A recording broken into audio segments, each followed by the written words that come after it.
네, 이어서 기자회견에 참여한 학부모 단체 대표에게 자세한 얘기 들어보겠습니다. 참교육 학부모회의 이윤경 회장 연결돼 있습니다. 안녕하세요. 네, 안녕하세요. 네, 오늘 10개 단체가 연대해서 유보 통합을 해야 한다는 기자회견을 진행하셨습니다. 어떤 이유에서 참여하셨습니까? 네, 먼저 유보통합이라는 정책이 이번 정부에서 새롭게 등장한 건 아니거든요. 지난 30년간 사실 모든 정부에서 논의를 했던 건데 매번 그 정권이 바뀔 때마다 학부모들은 계속 그 유보통합을 하라고 요구를 해왔었어요.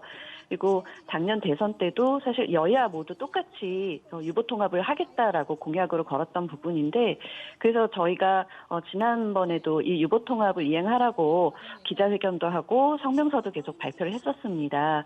근데 얼마 전에 이제 그 유보통합 추진을 하겠다라는 정부 발표에 대해서 시작도 하기 전에 이제 일부 집단이 이제 반발이 굉장히 거세다는 것들이 나왔고, 그리고 여론도 좀 반대 측 주장에 무게를 두고 계속 발표되는 것 같더라고요. 그래서 오늘 사실 그 10개 학부모 단체가 뭐 진보 보수 할 거 없이 다 같이 모여서 이렇게 기자회견을 하게 됐습니다. 네, 지금 이 유치원과 어린이집이 분리되어 있는 상황에서 아이들을 기르는 학부모님들이 어떤 어려움을 겪고 있는지도 궁금합니다. 어떻습니까? 가장 그 첫 번째 문제가 사실 유치원하고 어린이집에 대한 그 정보가 이렇게 분리가 돼 있다 보니까 수요와 공급이 제대로 관리가 안 되는 부분인 것 같아요. 그래서 사는 지역에 따라서 어떤 곳은 사실 한 반에 뭐 25명이나 되는 아이들이 좁은 교실에서 이렇게 북적거리기도 하고요. 또 어떤 지역은 아이들이 없어서 하루아침에 문을 닫는 곳들이 많거든요. 그래서 아이들을 보낼 데가 없어서 발을 동동 구르는 학부모들도 많고요. 그리고 유치원을 보내든 어린이집을 보내든 사실 똑같은 환경에서 동일한 수준의 교육을 받아야 되잖아요. 근데 시설이나 급식이나 이런 것들이 사실 유치원과 어린이집이 차이가 너무 크게 나고 있어요. 그래서 학부모들은 이제 여기저기 알아보고 또 멀리 있는 곳까지 이렇게 매일 데려다 주는 게 아니라 초등학교처럼 집 가까이 있는 곳에 마음 놓고 보낼 수 있으면 좋겠다라고 얘기를 많이 하죠. 그러려면 사실 이제 정보를 알아볼 수 있는 좀 통합된 그런 지원 기관이 당장 필요할 것 같습니다. 네, 기관별로 격차가 크다 보니까 학부모들의 어려움이 크다는 지적이셨습니다. 오늘 기자회견에서는 상향 평준화를 이뤄낼 수 있는 유보 통합을 얘기하셨는데요. 이게 어떤 모습입니까? 네, 사실 학부모들이 바라는 상향 평준화는 여러 가지가 있는데 가장 이제 첫 번째 기준이 시설이에요. 마당도 없는 이제 좁은 그런 집에서 이렇게 하루 종일 지내야 하는 영유아들 보면 그 부모 마음은 참 굉장히 미안하고 속상하거든요. 그리고 말씀드린 것처럼 급식도 유치원하고 어린이집이 차이가 나서 유치원 같은 경우는 사실 교육청에서 별도로 그 무상급식비가 지원이 되는데, 어린이집은 월 보육료에 이 급식비가 포함이 돼서 급식의 질이 유치원보다 훨씬 떨어져요. 그리고 이 상향 평준화라고 저희가 말씀을 드렸더니 벌써 일부 기사에선 교사 처우 상향 평준화라는 식으로 제목을 뽑으셨더라고요. 근데 학부모들이 원하는 건 말 그대로 교사의 처우예요. 교사 자격이 아니고 교사의 처우이고, 그 이유는 유치원 교사든 어린이집 교사든 사실 고용이 안정된 상태에서 행복하게 근무를 해야 그 행복한 마음으로 아이들을 대할 수 있다고 생각해서 여러 가지 측면에서 상향 평준화를 이뤄낼 수 있는 유보 통합을 저희는 주장을 했습니다. 네, 유보 통합은 사실 30년 가까이 논의만 반복됐을 뿐 실현이 되지 못한 난제입니다.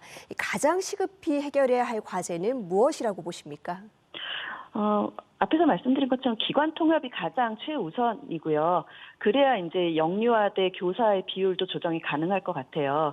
그리고 이제 유보 통합 그 논란을 통해서 부모들도 이제 유치원과 어린이집이 차이가 많이 난다는 걸 알게 됐거든요. 그래서 시설이나 급식이나 운영비나 또 교사 처우 이런 것들에서 지금 차이가 나는 부분을 이걸 시급하게 개선을 해야 될 것 같고요.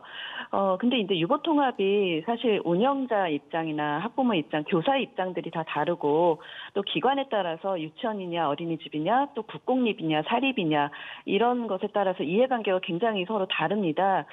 그렇기 때문에 그동안 사실 이 이해관계자 중심으로 논의가 돼서 유보통합이 제대로 이루어지지 않았던 것 같은데요.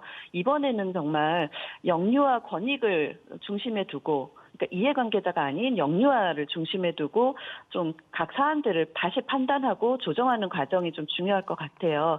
그리고 오늘 기자회견에서 많은 이제 학부모들이 공감했던 부분이 장애 영유아 측면이었는데요. 장애 영유아 같은 경우는 사실 그 의무 교육이거든요. 근데 지금 그 유치원에 3분의 1 정도만 그 장애 영유아, 의무교육 대상자인 장애 영유아를 수용할 수 있어요. 그리고 나머지 장애 영유아 아이들이 그 의무교육 간주 조항에 따라서 장애 전담 어린이집이나 장애 통합 어린이집에 아이를 보내고 있는 실정인데요. 그런데 이제 이 어린이집이 학교가 아니기 때문에 또 유아 특수교사를 배치할 수 없다고 합니다. 그래서 장애 영유아는 의무교육이니까 이 부분부터 우선적으로 그 실현을 하면 유보 통합 문제는 여기에서부터 물꼬가 좀 트여질 수 있지 않나 생각을 합니다. 예, 마지막으로 질문 하나 더 드리겠습니다. 최근 정부의 유보 통합 추진과 관련해서 이 교사들의 반발이 특히 심합니다. 이 부분은 어떻게 해결해야 한다고 보십니까? 교사들의 우려는 사실 이해는 할 수 있지만 이 시작도 하기 전에 유보통합 자체를 철회하라는 건 어떤 이유도 좀 정당성을 가질 수 없을 것 같아요. 이제 겨우 시작인데 어떤 완성된 정책이나 구체적인 통합의 내용이 당연히 나올 수가 없잖아요. 지금 벌써 모든 안들이 다 나왔다면 그거야말로 졸속 정책이라고 보고요. 그래서 이 부분을 서로 같이 소통하면서 하나하나 만들어가자는 그런 자세가 좀 있었으면 좋겠다라는 부분, 네, 좀 당부를 드리고 싶습니다. 네, 아무쪼록 이 아이들을 최우선으로 이 정부와 관계기관 또 학부모 사이에 더 많은 논의가 이어져야겠습니다. 오늘 말씀 감사합니다. 네, 감사합니다.